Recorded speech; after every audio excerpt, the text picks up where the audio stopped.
My name is Dr. Cody Cooper. I'm a UC Foundation Associate Professor of Political Science here at UTC and the chair of the C.S. Lewis Lecture Committee. And we are a lecture series that for a few decades now has been bringing in speakers to talk about the life and thought of the great 20th century writer C.S. Lewis, who many of you are familiar with.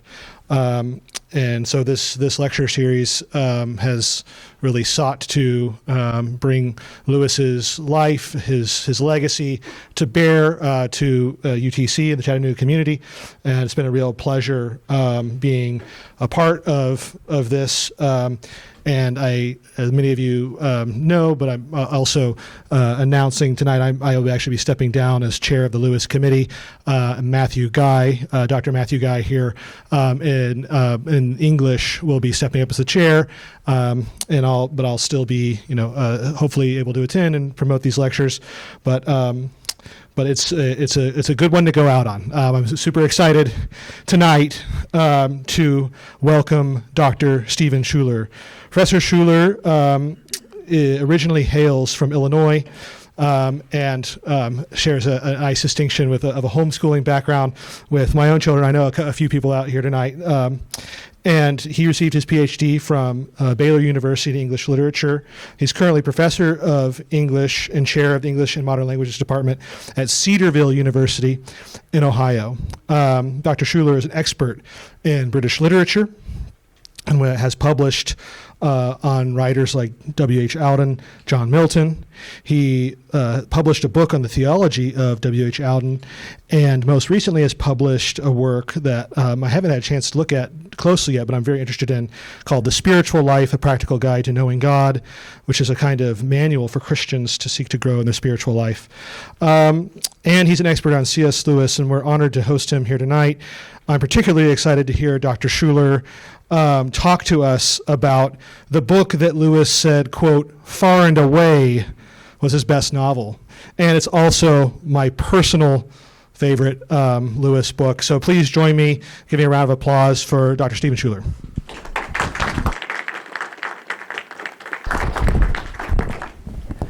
Well, thank you so much, and I'm very grateful to you and to the whole committee for having me here. It's been a joy to get to know you all, so thank you.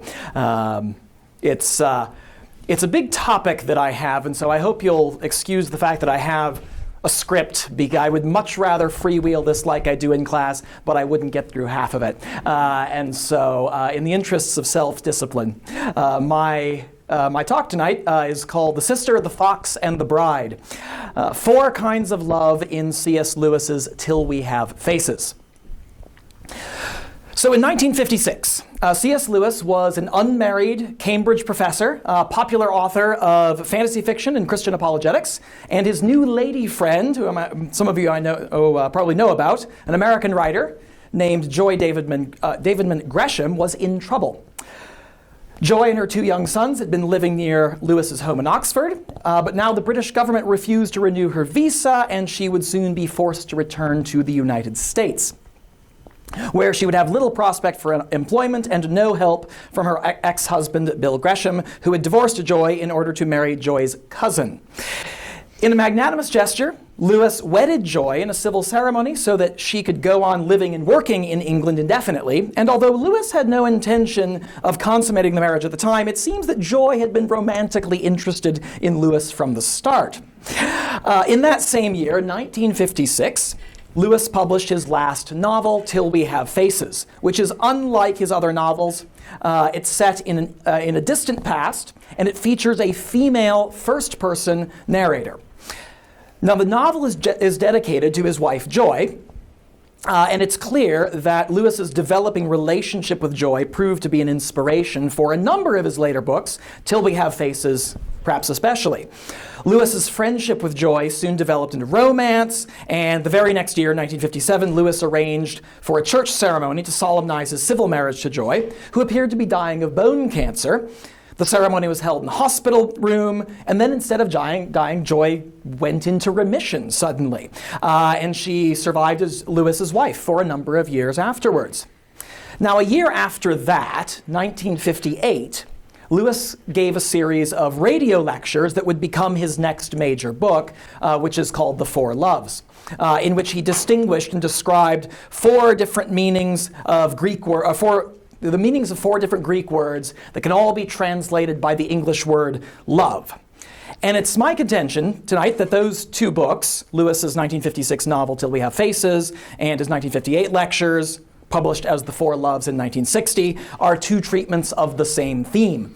The books elucidate each other. The Four Loves explains and distinguishes between the four types, and then Till We Have Faces provides extended narrative examples which you could have never gotten into a book of expository prose, such as Lewis wrote.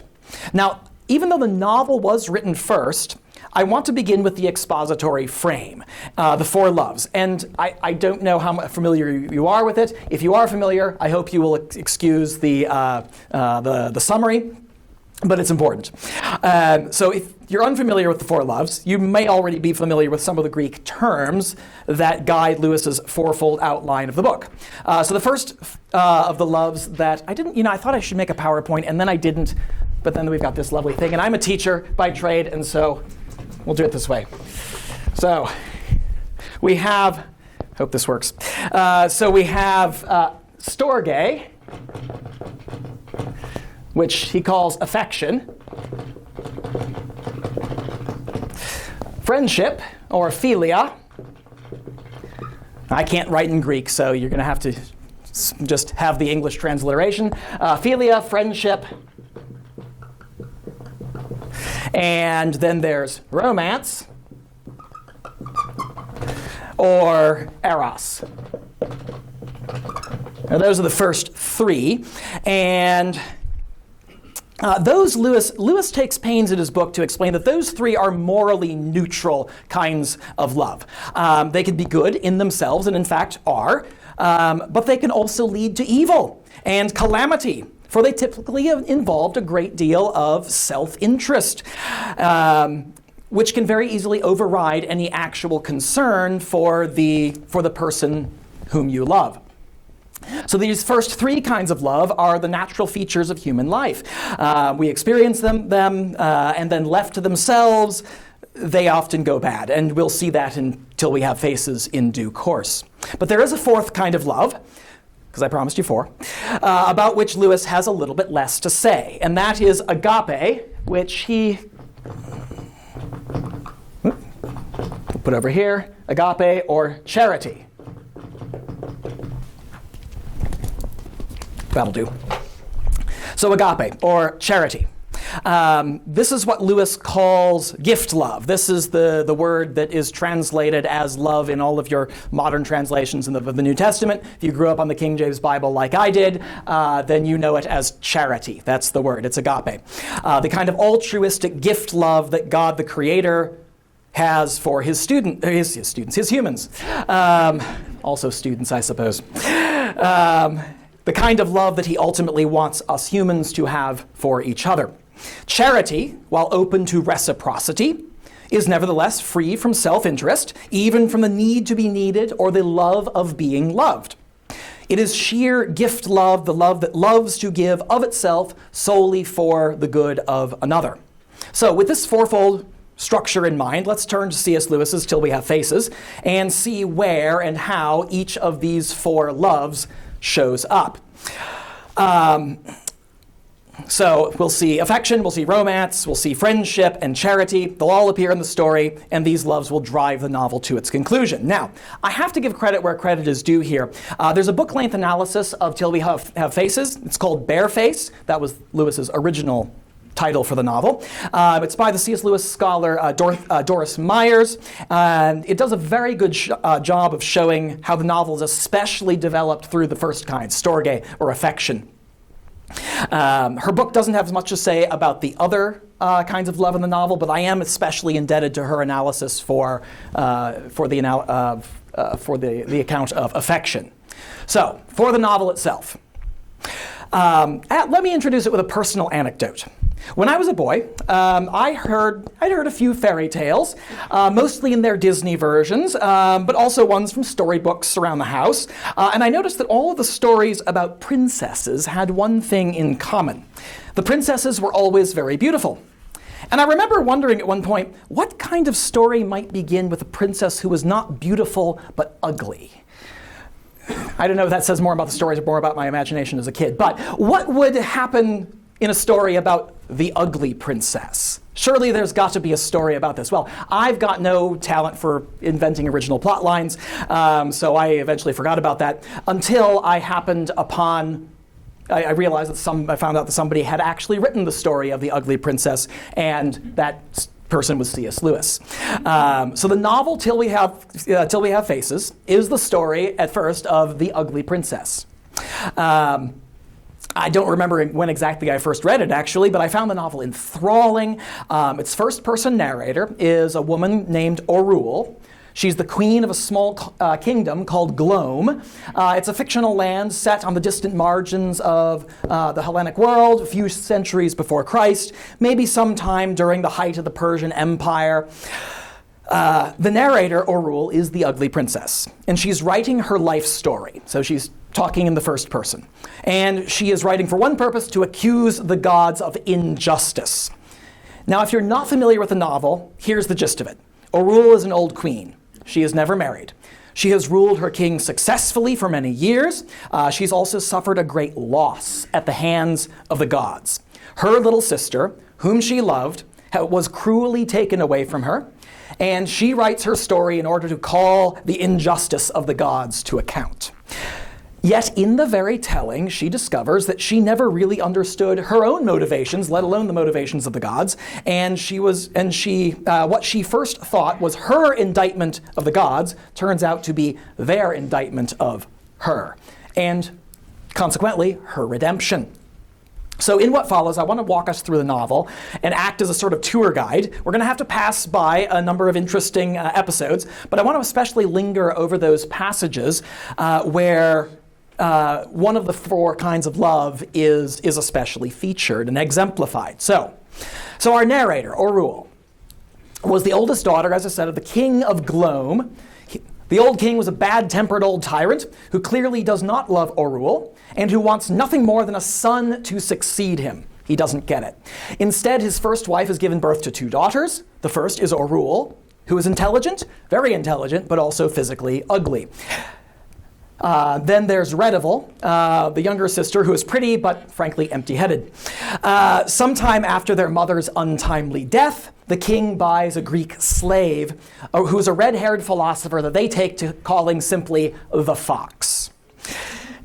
So the Fox, this slave Greek tutor, he becomes the tutor of the two princesses, and in time the king remarries, and his young second wife dies in childbirth, giving birth to a third daughter, much to the king's annoyance, whom they call Psyche.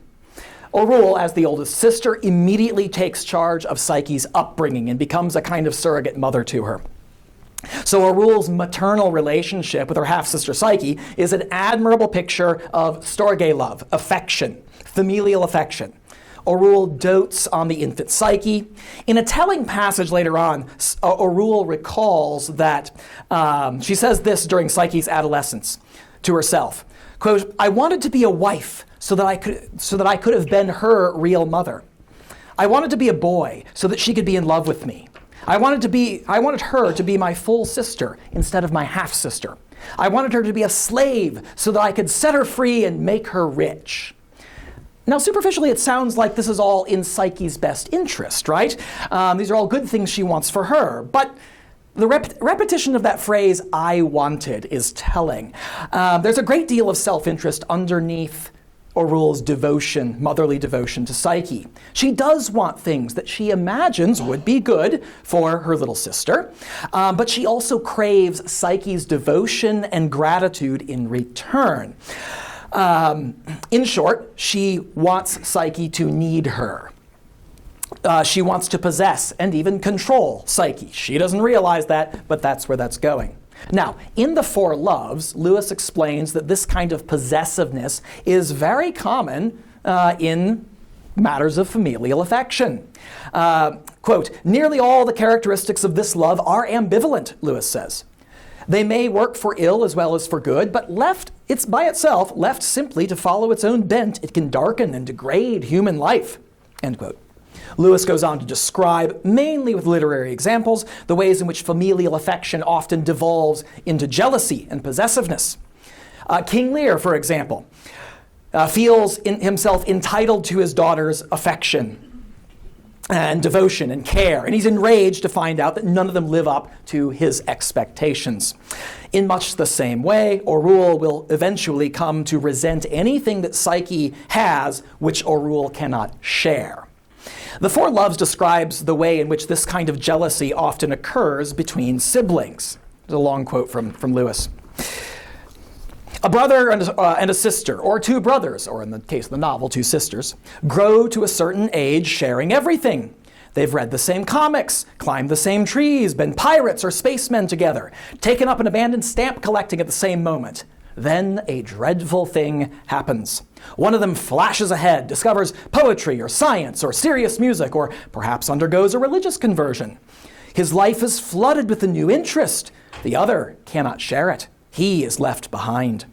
I doubt whether even the infidelity of a wife or a husband raises a more miserable sense of desertion or a fiercer jealousy than this can sometimes do.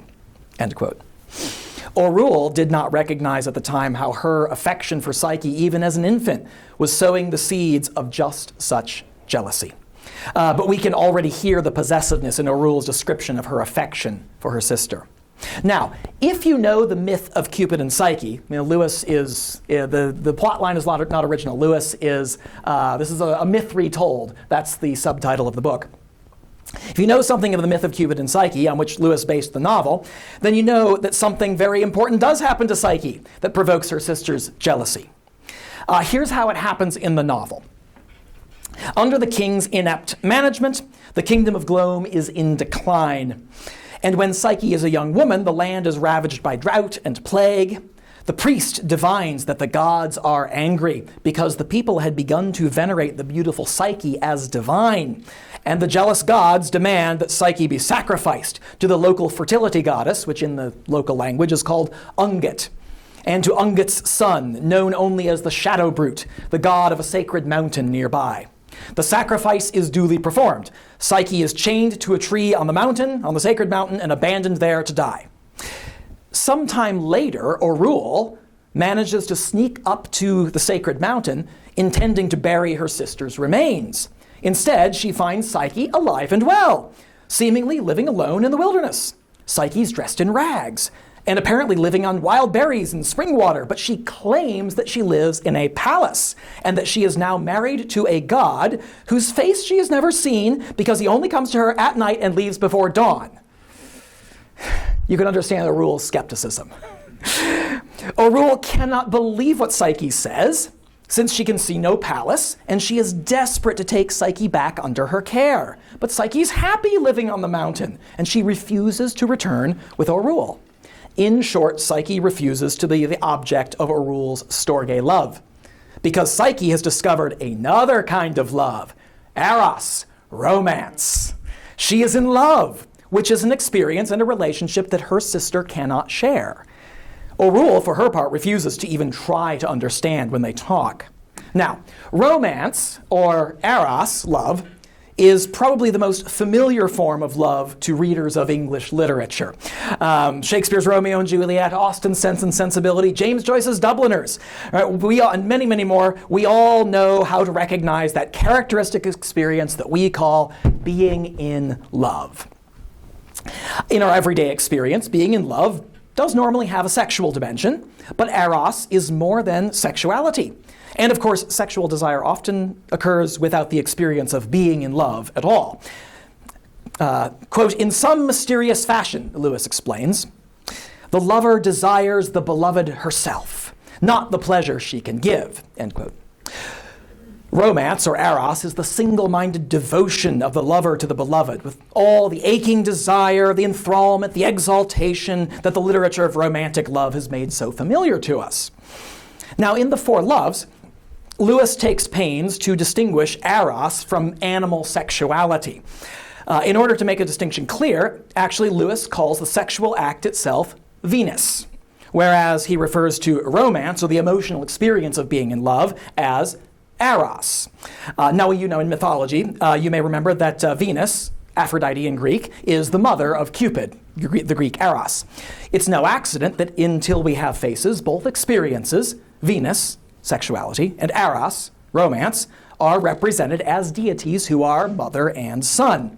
Venus appears as Ungit, and the local fertility goddess whose cult involves not only blood sacrifice, but also ritual prostitution. The fox, don't worry, Lewis handles it very lightly, it's clean. If you haven't read it yet. The fox explicitly links Ungit with Ishtar and Aphrodite, and therefore with Venus, which makes Ungit's son, the shadow brute, none other than Eros, or Cupid, who marries Psyche in the myth. Now, Orul, of course, has seen the worship of Ungit, Venus, and she knows nothing of Eros love or romance. She cannot even recognize Psyche's experience as a kind of love. When she first speaks with Psyche on the mountain, Orul insists that Psyche is hallucinating and tries to persuade her to return with her, but Psyche dismisses the idea. "But Orul, think," she says, "how can I go back? This is my home. I am a wife." "Wife? Of what?" said I, Orul, shuddering. "If you only knew him," she said. And Lewis doesn't say that, but I imagine the lines being said a little bit dreamily. "If you only knew him," Orul replies, "You like it? Oh, Psyche!" Orul is dismayed by the idea of Psyche's enjoyment, not of him, her husband, as a person, but of it. "You like it," she says, the sexual act itself. Now, in The Four Loves, Lewis does point out that sexual desire without Eros does in fact want it, the thing in itself. Eros wants the beloved. It is precisely this definition that between Venus and Eros that Orul cannot understand. She assumes that if Psyche says she loves romantically, then she really just likes the act for which Venus stands. Orul cannot fathom that Psyche enjoys the whole emotional experience of being in love, nor that she loves her husband for himself. The joke, of course, is entirely on Orul, and maybe it's not very funny, but it's ironic. Not only can't she understand her sister's emotional experience of Eros love, but she is entirely unaware that Psyche's lover is Eros, or Cupid, the god of romantic love. She's in love with love. As it turns out, Psyche knows more about her mysterious husband than even she can say, for he is the embodiment of exactly those feelings that she has for him, and he for her. Orul goes home absolutely perplexed. Her old tutor, the fox, who is the closest thing to a friend she's ever had, more on that in a minute, explains that Psyche is indeed delusional. He's a rational Stoic. And that she is being deceived and abused by some bandit or criminal who lives on the mountain. Orul has some misgivings about the fox's interpretation of these events. Psyche did seem so healthy and happy and sane. Not at all what she would expect of someone who's been homeless and delusional for weeks. And Orul thinks that just for a split second, she might have caught a glimpse of the palace that Psyche described off in the mist. Nevertheless, Orul decides that she must force Psyche to return. For Psyche's own good, of course. It is impossible that her husband is a god. Orul returns to the mountain and confronts Psyche once more. Here's a snippet of their conversation. In the second conversation on the mountain, Orul tries to persuade her sister that this mysterious husband of hers is evil. He's a deceiver. He's not good. Psyche merely replies, "I am his wife. I know." "How can you know if you've never seen him?" Orul demands. "Orul, how can you be so simple?" Psyche replies, "How can I not know?" "But how, Psyche?" And then Psyche replies, "What am I to answer to such a question? It is not fitting. It is, and especially to you, sister, who are a virgin." So the dialogue plays on several meanings of the word to know or knowledge. Psyche knows her husband intimately because she has known him carnally. But that field of knowledge is inaccessible to Arul. Both Psyche and Arul are too embarrassed to discuss sex openly, understandably, but for quite different reasons. Psyche does not wish to openly speak with her naive sister about her intimacy with her husband, whereas Arul is disgusted with the whole idea. And she's doubly shocked that her pure little sister, whom she thinks of as her daughter, has become sexually active. Arul thinks that sexual experience has blinded Psyche, whereas in reality it's opened her eyes, as it were. Not literally. She can't literally see her husband. She nevertheless does have genuine knowledge of him. And after all, how a man treats a woman in bed reveals a lot about his character, for better or worse. And Psyche knows her husband to be good. And not just a good man, but a good god. Arul, however, insists that Psyche come back home with her, or at least reveal her husband's secret identity. At first, Psyche will not hear of it until Arul threatens to commit suicide if Psyche will not capitulate. It is the triumph of Arul's corrupted Storge love, her jealous affection over her sister's romantic Eros love. Now, several times leading up to the episode, Arul has admitted that she would rather kill Psyche than leave her on the mountain with her lover, reasoning that Psyche would be better off dead than held captive by a strange man in the wilderness. When Arul does threaten suicide, Psyche replies bitterly, quote, "You are indeed teaching me about kinds of love I did not know. It is like looking into a deep pit. I am not sure whether I like your kind of love better than hatred." Reluctantly, Psyche agrees to light a lamp and look at her husband's face while he sleeps, something that the husband has forbidden her to do. And if you know the story of Cupid and Psyche, you know exactly what happens when Psyche does this. Her husband wakes up. He's enraged. He turns out to be Cupid or Eros, and he has married Psyche without his mother's knowledge or consent. In fact, it was Venus, or Aphrodite, who demanded that Psyche be sacrificed in the first place, for Venus was jealous of Psyche. But Cupid got to Psyche first with the help of Zephyr, the west wind. He spirited her away and married her in secret, warning her that she must not see his face or know his identity. Now, he had a very good reason for keeping his identity secret from his bride, for he was protecting her from his jealous mother Venus, the archetypal spiteful mother-in-law.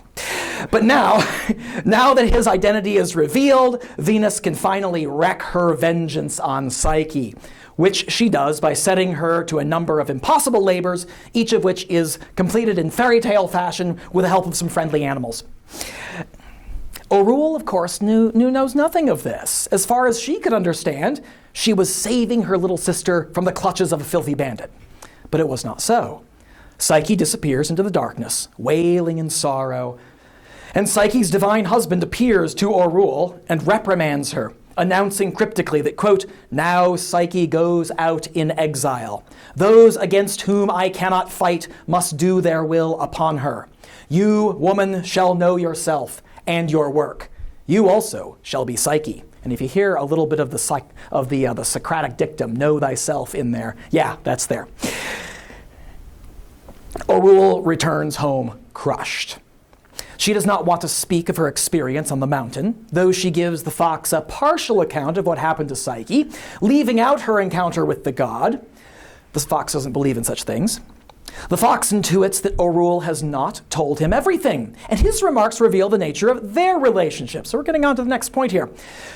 "Well," the fox says, "you have a secret from me. No, don't turn away from me. Did you think I would try to press or conjure it out of you? Never that. Friends must be free." Earlier in the novel, Arul had called the fox grandfather. But here in this episode, the fox gives this relationship with Arul a new name: friendship, philia, our third kind of love. This friendship love has been developing for several chapters, but here, after the fatal clash between Psyche's romance and Arul's jealous affection, this friendship, philia love, finally has a chance to emerge. And people don't talk about this when they do their commentary on the novel, so maybe I have to develop this a little bit more. But Limited amount of time here, so we go on. Soon after Orual's return, the kingdom of Glome is attacked by a neighboring king, and Orual decides to take her life into her own hands by challenging the enemy king to single combat. For she's been training with a sword and shield secretly for some time, and if you remember, Lewis actually kind of recycles a scene from Prince Caspian, if you remember Caspian's duel with his uncle. But anyway, the fox objects and begs her not to issue the challenge. And he gets very emotional, says, "Oh, you can't do this." Well, the next day, she survives. Spoiler alert. The next day, the fox apologizes for his passionate attempt to manipulate Orual emotionally. "Daughter," he says, "I did badly last night. I was wrong to weep and beg and try to force you by your love. Love is not a thing to be so used."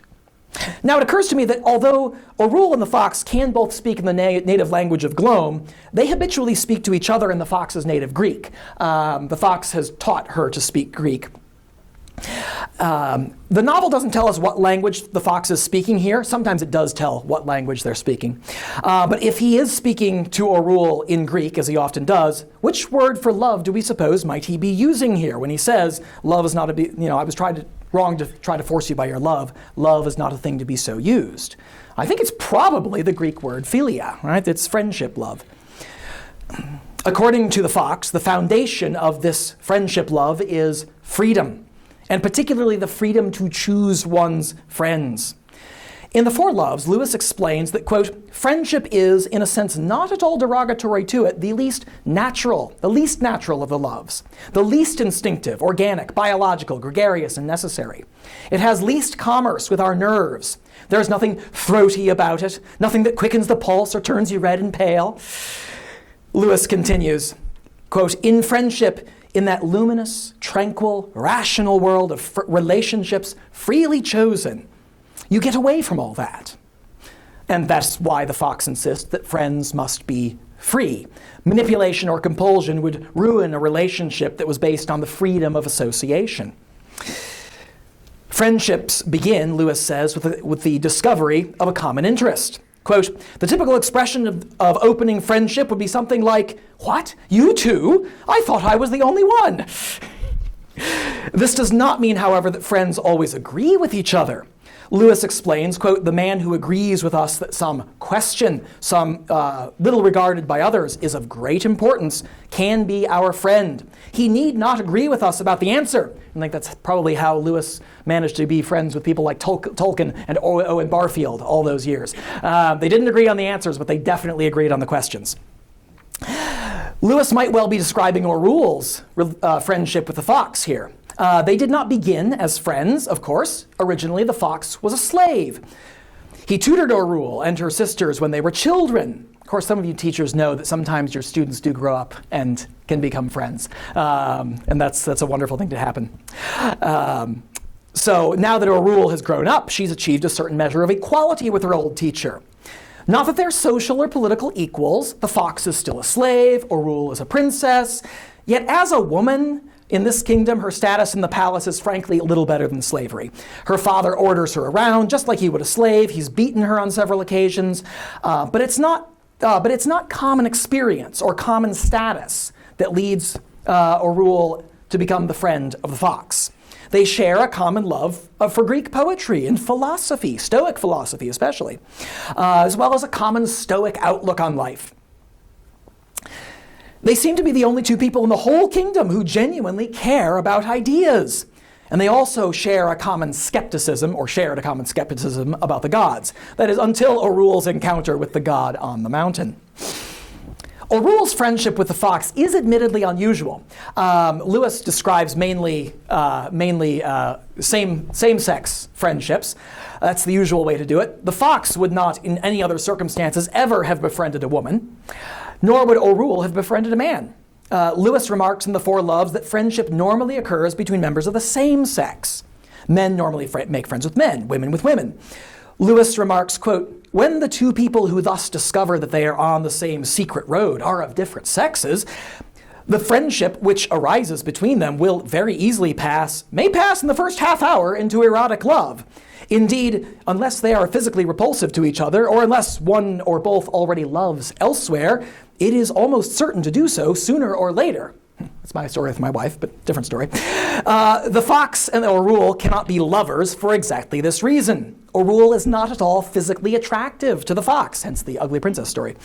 And to Orul, it is absolutely out of the question that she or any member of the royal family should be intimate with anyone of common descent, like the fox. Besides this, their difference in age and in social status makes romance unthinkable to both of them. So because Eros is irrelevant to them, the fox's love for Orul can remain pure filial love or friendship. So, in the course of the novel, Orul takes over the management of the kingdom as the old king's health fails. He's bedridden, so she's running the show. Orul begins to wear a veil, partly because she's tired of being called ugly, but mostly because she likes the power she gets from being inscrutable to others. Right? It's like leaving your Zoom camera off.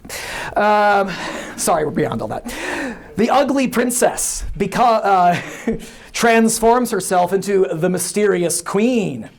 She remarks in passing that her friend the fox is the last man to have ever seen her face. By this point in the story, the fox is certainly the only person remaining in the palace who knows Orul as herself. The only other one was Psyche, inasmuch as she allows him to know her as a friend. So immediately upon rising to power, Orul sets the fox free from slavery, not knowing what might happen in the event of the king's actual death. The fox, however, immediately expresses his desire, once he's set free, to leave Glome and return to Greece. Although he is conflicted about leaving Orul, his heart longs to see his homeland again, which he's been away from for many, many years. He has a measure of storge love, or familial affection, for his homeland. Orul, on the other hand, is shocked. She cannot understand her friend's desire to go home, and she admits to herself, quote, "It embittered me that the fox should even desire to leave me. He had been the central pillar of my whole life, something I thought as sure and established, and indeed as little thanked as sunrise and the mere earth.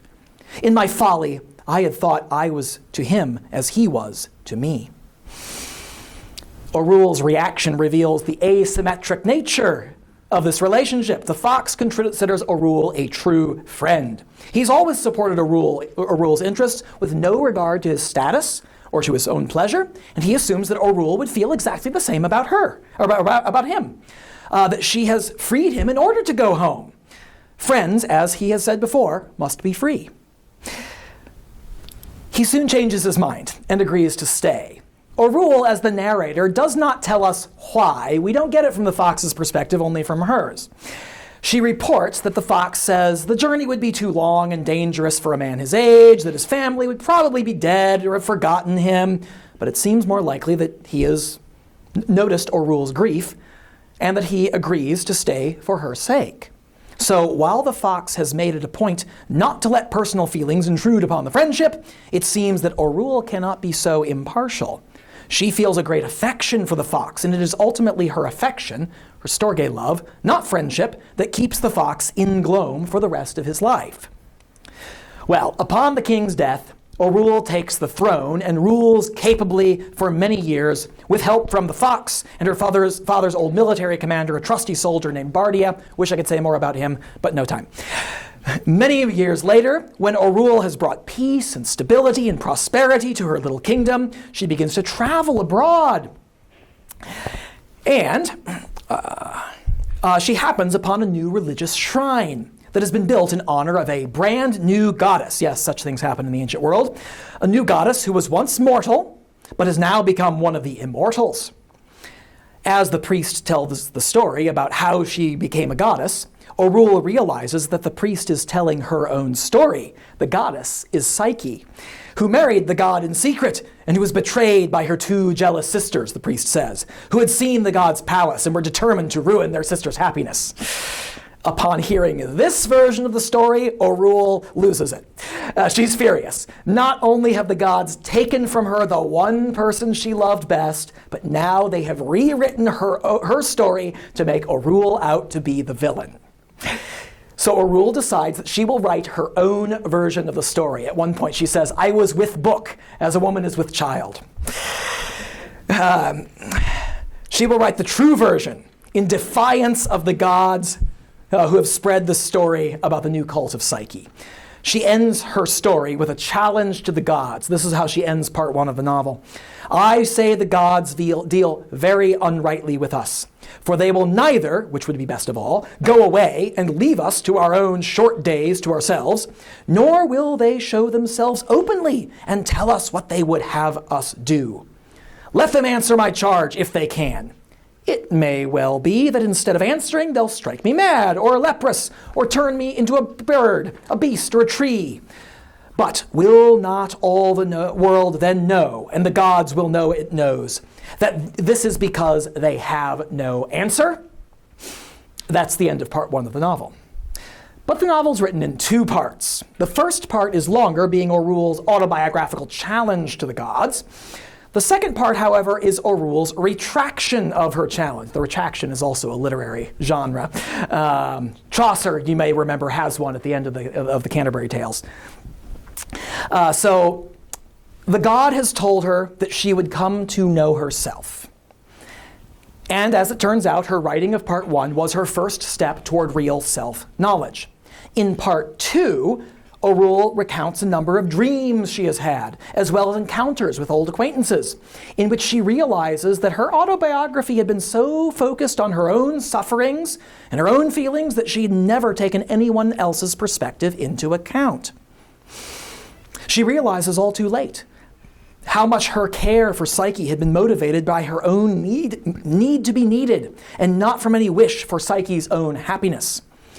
She comes to realize how much she has become like the very gods she has hated all these years, even down to veiling her own face to hide her intentions from those around her. Now, one of my goals here is to get you to go and read the novel if you haven't already, or to go and get you to reread it if you haven't read it in a while. So for anyone who has not yet read it, I don't want to spoil the ending of the story here. But I have promised to show where all 4 loves show up in the novel, and thus far I've only pointed out the first 3. So the 4th love, you remember, is charity, agape love. While the other kinds of love are based at least partly on the felt needs of the lover, charity gives of itself, with no expectation of benefit or return. It is the love with which the Creator in Christianity loves the creatures he has made, as Lewis explains in the Four Loves. Quote, "This primal love is gift love. In God, there is no hunger that needs to be filled, only plenteousness that desires to give." If God created everything, what could you possibly give him that he doesn't already own, in a sense? So it is the kind of love with which Christians are required to love God and to love each other. And because this kind of love is revealed supremely in Christianity, we can expect no more than hints about agape love in the novel set centuries before the advent of Christ. So without spoiling the end of the novel, I want to point out just one reference to agape love near the end of the story. At the climax of part 2, Orul finds herself in a dream landscape in which she stands before a court presided over by the dead. She's sick, she's dying, and so she's sort of drifting in and out of consciousness, and she's having a dream. Well, she dreams that she's standing before this court presided over by a host of the dead. She's repeating her complaint against the gods over and over again. She appears in court as the plaintiff.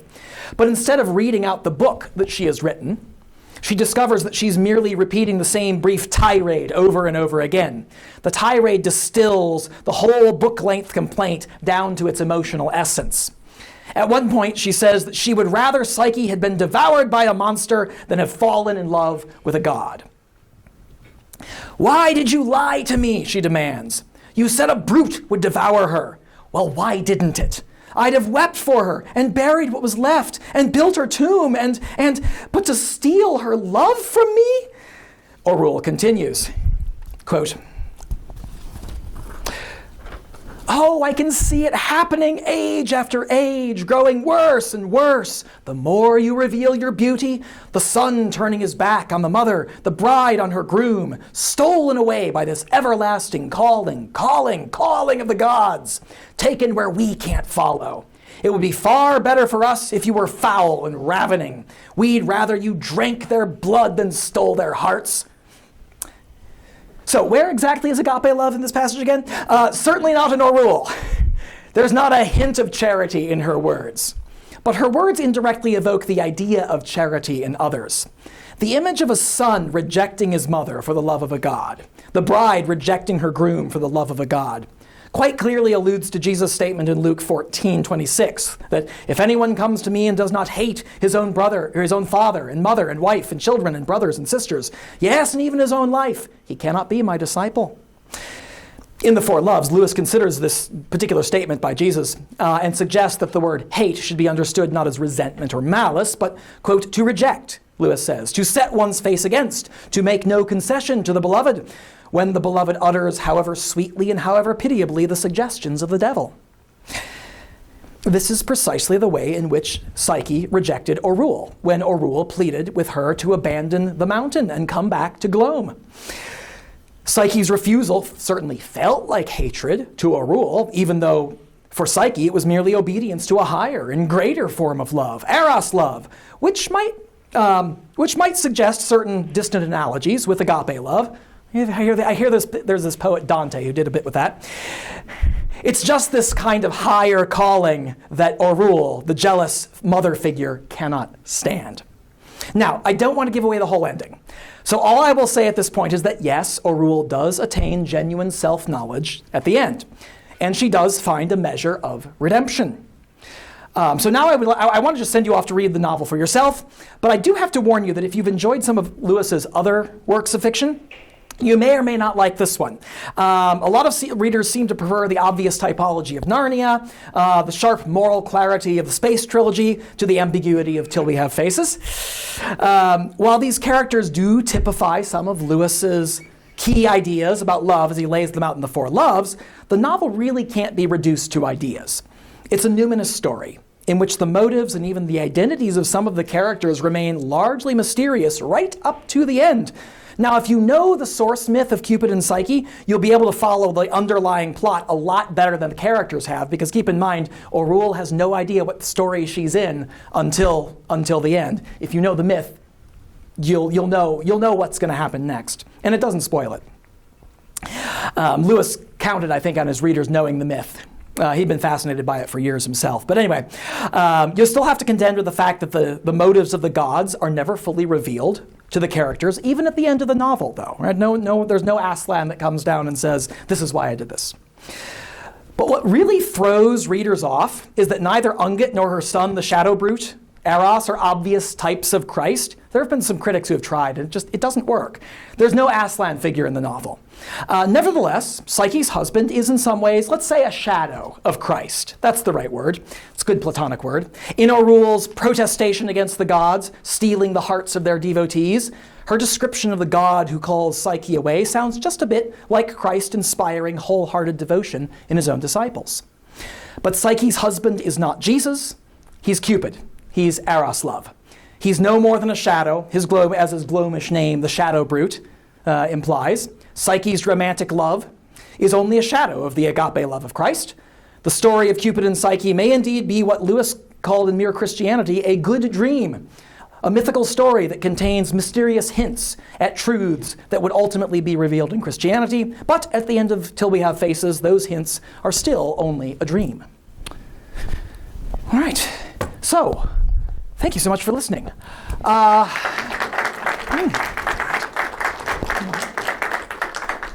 And the committee was kind enough to let me run the Q&A. So please, and someone have a microphone. Might need to run around. It's a big room. So yes, questions. Oh, you're going to get your steps in going up and down stairs tonight. What questions do you have?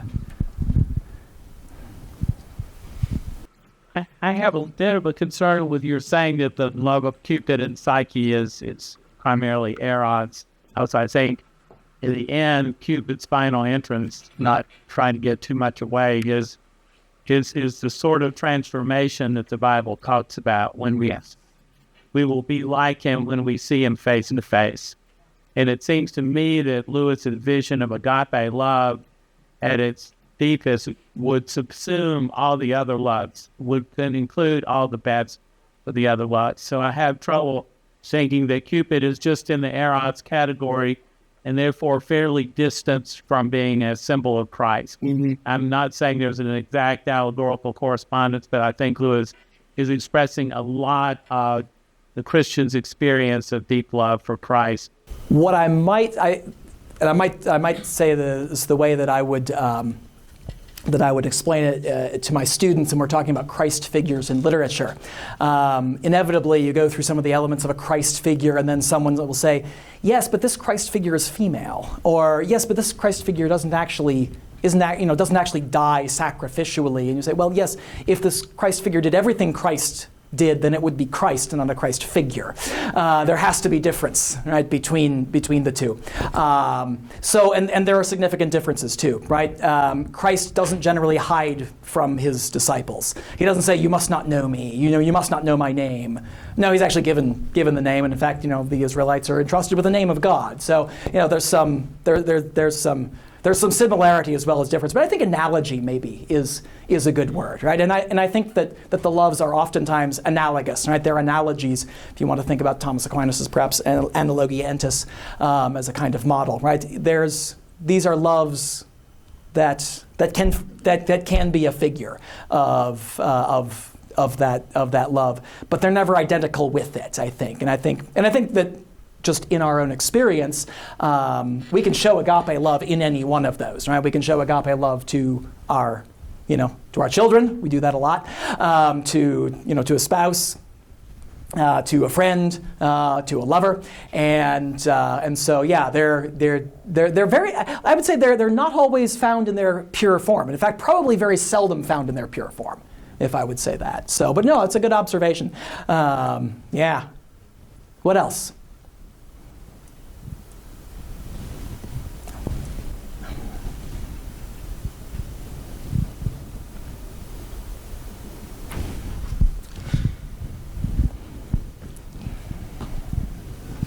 When you talk about the freedom and its friendship, or would freedom also? I mean, I know Lewis just pointed that out in that instance, but would it be a part of all of those? That's an interesting question. So, and by freedom, and I didn't have time to get into it all, Lewis explains this a bit more in the chapter on friendship in the Four Loves, but. To a lesser degree, I would say. Friendship is one of these things that for Lewis is freely chosen. You can choose to be a friend, or you can choose not to be. However, you can't choose your parents. Very seldom could you do that. Maybe if you got yourself adopted. But a family is by and large given, right? You do something, you have a child, you don't choose that child exactly, that child is yours, and so it's there. In the same way, again, sometimes it comes into it, but you don't typically choose your homeland, your country. You don't choose where you grew up. You're going to have that affection naturally for that familiarity, for that place, for those people, whether you've chosen them or not. There's the old quip about my friends I choose, my relatives are inflicted upon me, and I think that's a good description of the difference there. That friendship is something that you can choose, and then of course, depending on your view of romance, if you're Dante or Shakespeare, oftentimes love is just something that happens to you. It comes upon you. Or if you're Dido in the Aeneid, right? It comes upon you as a divine madness. And so it's not something you choose. It's just something that sort of occurs. Now, charity is free as well. It's a free gift, right? Grace.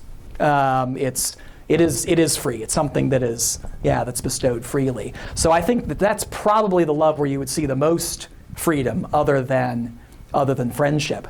I also think that Lewis's account of friendship is largely autobiographical, based on his very particular experiences in a single-sex environment in Oxford with other academics. I think actual friendship is a lot more various than he probably gives it credit for. you read about, I don't know, Achilles and Patroclus, for example, in their friendship. They're very emotionally close. There is something throaty, quick pulse quickening about that friendship. Maybe it's Eros, I don't know, but people have suggested. But it could also just be that it's a very different experience, and that it's not that affection is not sort of as cold and icy as maybe Lewis might make it sound. So again, the loves are very seldom found, I think, in their pure form. So this is a good question. What else? Do you have a framework for distinguishing between some of these loves in their development form and the absence of love? So in a Venus versus an Eros, where one is not love and one is, versus say something the narrator presents as just an imperfect form of love or affection. Yeah.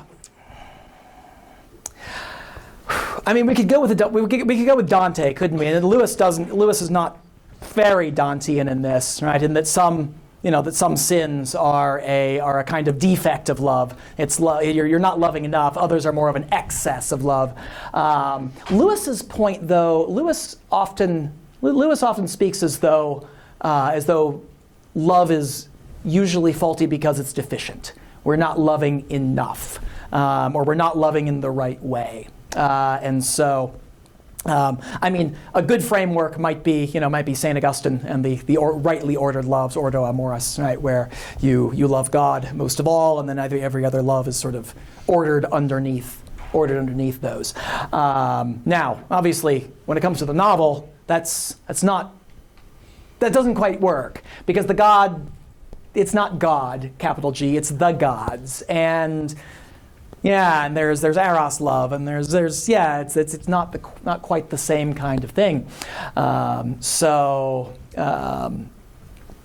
Lewis, I mean, I think at least in the four loves, I think Lewis assumes that loves that we do love, that we're loving creatures. That's kind of what we do. It would be very difficult to find a person who was completely devoid of all love, of all desire for something or someone, and so but it's an interesting question. I have to think a little bit more about the overall framework that Lewis might be using here. So, what else? I wonder if Lewis doesn't suggest a dichotomy between love and hatred until we have faces, so that any of the four kinds of love, when they're not, agape love, the other three kinds of love, when they're not submitted to Christ, turn inward, become selfish. What Orwell sees when she finally sees her true face is not just a deficient storge or phileo or Eron's love. It's real hatred. It's an ugly picture of human depravity that she finally has to see when she sees her true face.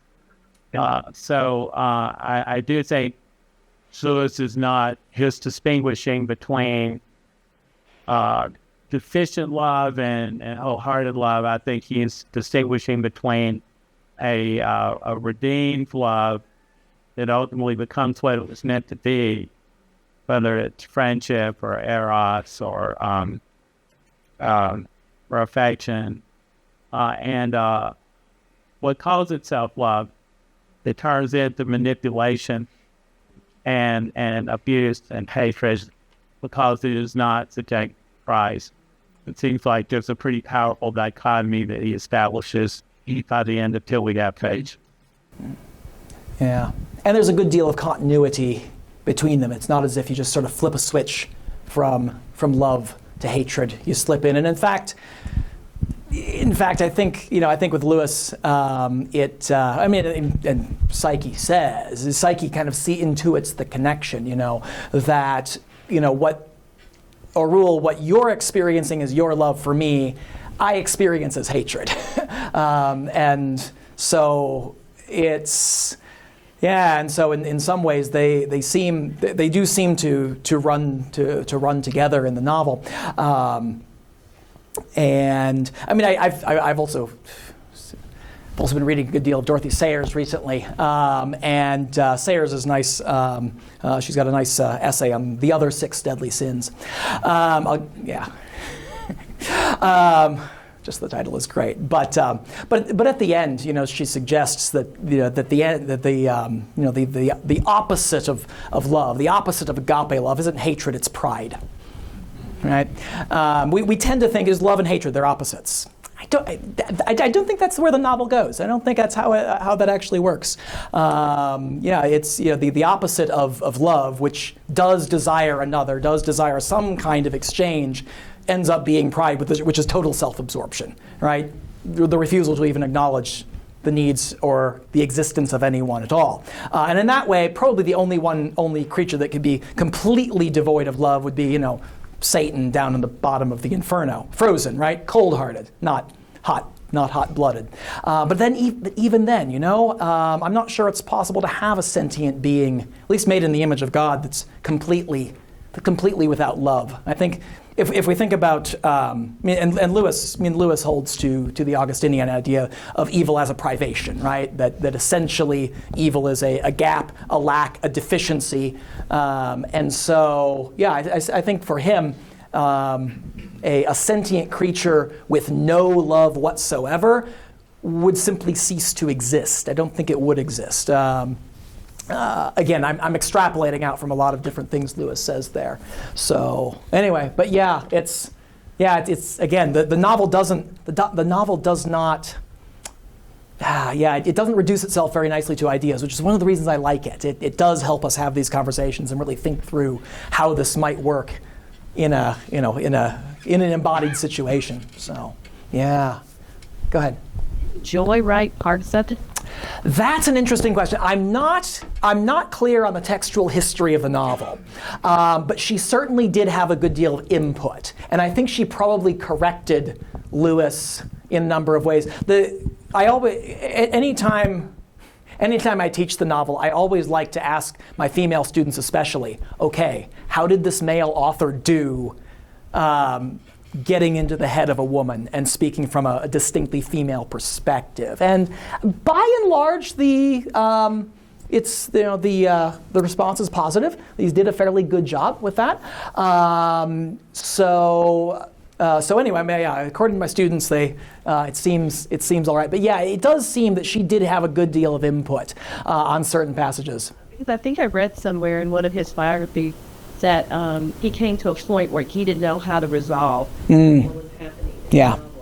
And she apparently gave him some insight. Yeah. He was able to resolve it. Yeah. Mm-hmm. Yes. Oh, yeah. Yeah. She definitely did help him out in that. She also, I think, helped him to reconceptualize, because he had tried to write a poem version of this novel of the story before his conversion, and he wanted to write a version of this myth for quite some time. He just couldn't figure it out. The Cupid and Psyche myth, yeah, and I think it was eventually Joy who set him on the idea of what we would call an unreliable narrator, telling it from the perspective not of Psyche but of one of the sisters. Yeah, so she did have a good deal of influence on that. Hence the dedication to her. The people would all speculate on whether Joy also influenced the greater ambiguity of this novel, the fact that it doesn't express its meaning as directly as in some of other.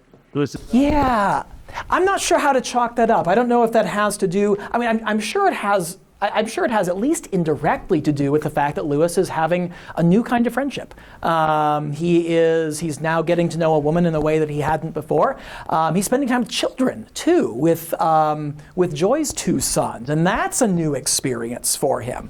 I think he's experiencing a lot of growth actually as a person later in life, and so whether she directly sort of handed that to him, or whether just her presence there as first his friend, and then his lover, and eventually the affection comes along. I mean, I think he walked through all of these passages. Interestingly enough, now of course, Joy was really emotionally attached to him. In fact, they've just published the sonnets that she wrote to him. It's very interesting to read sonnets that portray C.S. Lewis as the object of eros, of erotic love.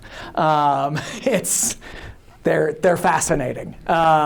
So yeah, it was so yeah. But she did definitely have a great deal to do with how the novel shaped up, and as you said, with some sticky plot points that he just couldn't figure out how to get through. So yeah. Anything else? I mean, we're running kind of down to the end here. So, but anyone else? I don't want to leave anyone hanging. Go ahead.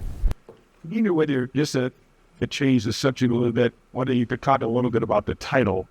I've been staring at C.S. Lewis's face and your face, and it just seems to me that the title is also ambiguous. So I don't know what it means or what it has to do with this story. I like the title, but it's evocative. But until we have faces, don't we have faces? Don't we have faces? Yeah, don't we have faces?